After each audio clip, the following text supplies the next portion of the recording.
Hello everyone, welcome to Dhero. Today I will be discussing a recent case law that has been given by the Supreme Court of India.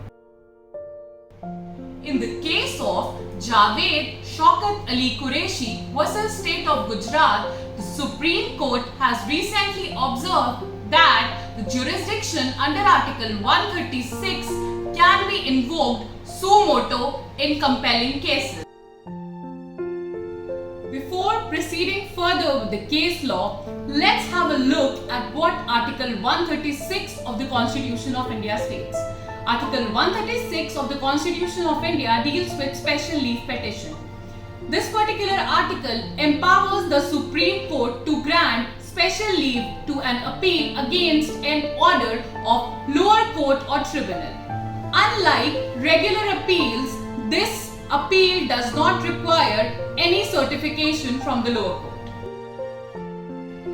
Let's have a look at the facts of the present case. In this case, a total of 13 accused were prosecuted over a case of mob violence in the state of Gujarat in the year 2013.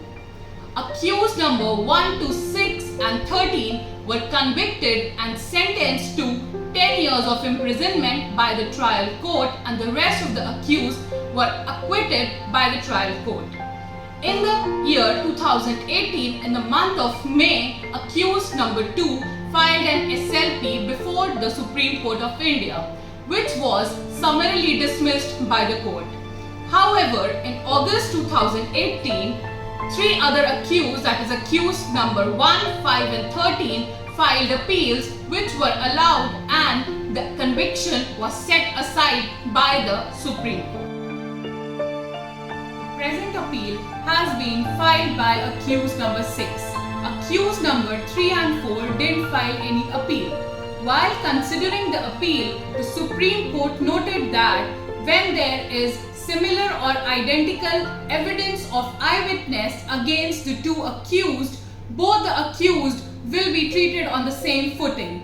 The court cannot convict one accused and acquit the other. Both the accused in such cases will be governed by the principle of parity. The principle of parity means that the criminal courts should decide like cases alike.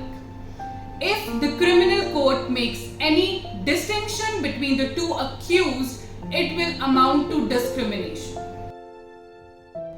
While deciding the case, the Supreme Court observed that accused number 3 and 4 would be placed on similar footing as accused number 1, 5 and 13, who were initially convicted on the basis of testimony given by 2 police constables.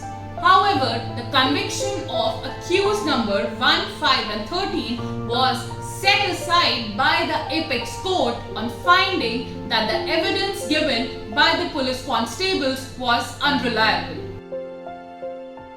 The Supreme Court was of the view that if the same relief is not extended to accused number 3 and 4, it would amount to violation of fundamental rights guaranteed to accused number 3 and 4 by Article 21 of the Constitution.